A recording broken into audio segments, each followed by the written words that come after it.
So, how did you react when you first saw the complete cut of the film, and how does that square with the purpose of the film?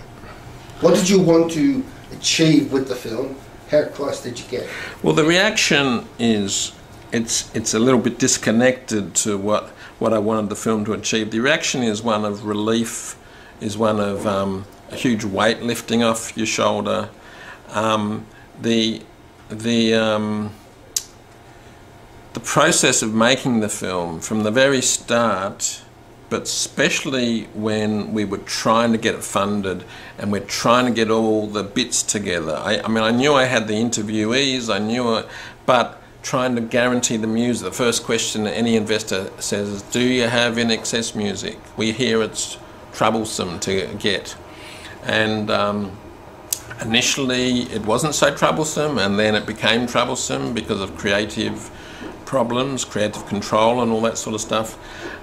So there was when I first saw the cut of the film that worked, there was a huge sense of relief that, you know, I've done it, I've achieved what I set out to do. Not so much that the film's as good as we could have made it, but we actually did achieve telling the story, and all the elements fell into place. Is it as good, or is it as what I set out to do? I think it does what I set out to do, but, you know, being a perfectionist or always wanting more, you know, like I wish it was longer. I wish audiences' attention span in the cinema was longer, because, you know, part of me wants to do a 4-hour mini-series, or 4-hour documentary, not a 4-hour mini-series.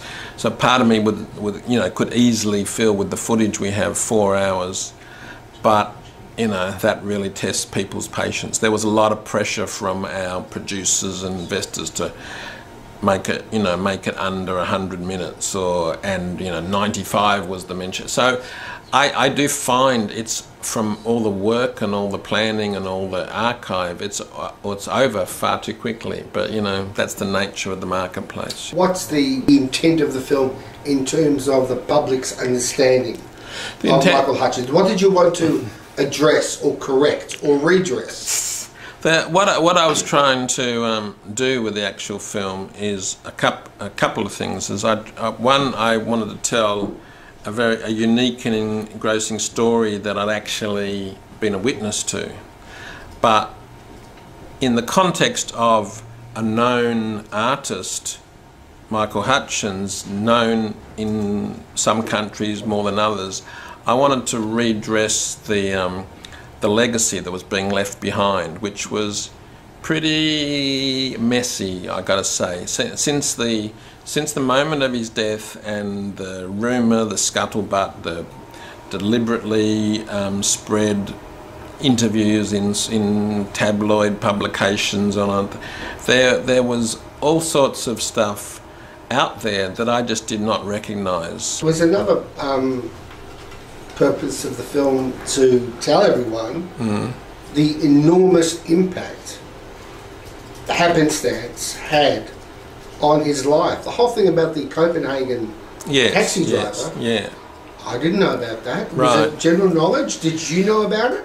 Oh, well, the close friends knew about it, and there was always this sort of nefarious sort of, not nefarious, but there was this sort of dubious version, because he did tell a few people, and I think it's even dealt with in the mini-series, but not the actuality, because for the first time, Helena, who was the only witness to this accident, told me exactly what happened, or told us and me. She never had spoken to me about it before. People had heard it second and third hand via Michael. Like, Michael had told me about a bump on the head that he got that robbed him of his taste and smell. But he was very dismissive of the actual event. He didn't tell me, oh, by the way, there was blood coming out my nose and ears. So Helena sat there in a dark studio telling me, saying, I've never told this story, I've never, you know, he made me swear to silence. I wasn't even allowed to tell my parents. And told this story about what happened that night.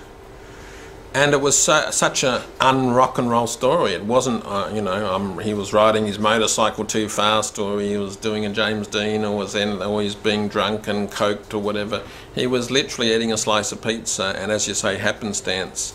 And this situation, this assault, happened to him, and basically he fell on, you know, and he cracked his head, and there was a huge reaction to that in his life afterwards. And I don't think that had ever been shown in the full seriousness and the full context of what it actually meant. I think people had been told, oh, I had a bump on the head, and like even you see in the interviews in the film where he discusses it, oh, yeah, this happened, I talked in tongues for a while, but it was a good thing, you know, it sorted me out, you know. Can you just briefly describe your special relationship with In Excess and with Michael, and how that gave you special access to material? Well, basically, I started making videos with them in 1984, immediately after I'd just completed my first feature film, Strikebound. And along the way, I'd made a Hunters and Collectors video, Talking to a Stranger. And that suddenly, both with people like U2 and In Excess and Jimmy Barnes, and everyone started ringing and saying, I'll have one of them, thanks.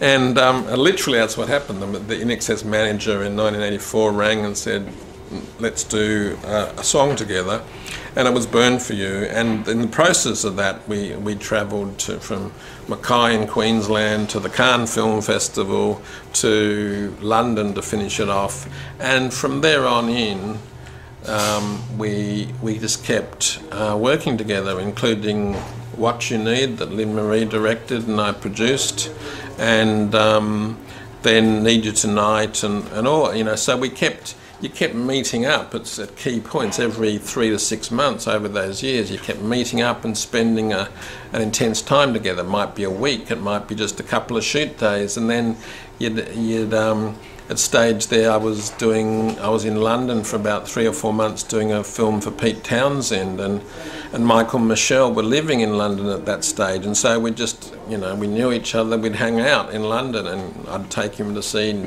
birthday party gigs, and you know, and he'd get to be sneered at by Nick Cave, and that was the best experience he'd ever had, he reckoned. And then he became friends with Nick Cave 10 years later, and all that sort of stuff. So yeah. And the band, Michael, began to trust me, and all the friends began to trust me as a friend who wasn't going to do the dirt, you know, especially after he passed away. Wasn't going to do the dirty, wasn't going to sell the story. So the band trusted me. Helena and Kylie and Michelle, they all did their interviews talking to someone they knew and trusted, you know. I mean, Michelle, I kept a friendship up with over the years and worked together with a lot because she became a film producer. Kylie I hadn't seen for, you know, and maybe 20 years since she dated Michael. And so meeting up with her was like a reunion again. And then by the end of the interview, she totally trusted me with her footage. And Rhett and Tina, the brother and sister, knew me, and there was that element of trust there, and I think that was sort of what enabled people to spill the beans in a way on their very close and intimate memories with Michael, without being scared it was going to be on the next episode of the, you know, Today Show or something, you know, without, you know, just knowing that it was going to be handled delicately. They also had the opportunity to look at their sections of the film and make changes, you know, and no one really did. And you know, I think Helena was the most nervous, probably quite understandably, because she was worried a bit how the fans would react to, you know, why didn't you do more after the accident? But, you know, as she said, she was a 22-year-old girl and had just met Michael, and she was off doing her modelling career, and he was the big rock star saying, I'm okay, don't worry, you know. Did you approach Bob Geldof? Yes, I approached Bob Geldof not so much to be in it. I approached him because I wanted him to be aware that that we were making the film, and I wanted him to be secure that we weren't actually going to do yet another hatchet job, and we weren't tabloid, broadcaster doing a documentary, that I was going to sort of try to get to the bottom of what happened. But I certainly wasn't up for vilifying Paula or exploiting Paula's troubles at the end of her life, and so I contacted his management, and they were so sort of complimentary, saying, "Oh, you're the first film crew that's ever contacted us before the event to make us." I'm saying, I'm keen to show you at the end, so you're aware of what's going to be in the film and everything. But ultimately, we didn't show them. We showed Tiger Lily, and at the stage of the edit. Actually, before we actually even got approval from INXS, I flew to London with a laptop and showed Tiger Lily the film, and she loved it and gave it her support, and basically said, I'll do everything I can to try and get you the music, And so that was an interesting thing, is that of why the story became so narratively structured, is that we actually cut it without INXS music, and so we, out of necessity, but it turned out to be a really good exercise, because we sort of told the story of Michael the person, and then when Tiger wrote her email and said, "I've seen it, it's all good," we then were able to insert the INXS songs we were able to license, and sort of structure the music around the narrative, rather than letting the music be the narrative or sort of swamp the narrative. So it was quite an interesting way of doing it, and you can sort of see that at the end, that the story is strong through not only through his life, but through the sort of organic editing process that the three of us here had, and it was, it may look deceptively easy, the editing, but it was very complicated in what to leave in, what to take out, what to, it's it's not always fast editing and all that stuff that is editing itself. It's sometimes it is what you leave out.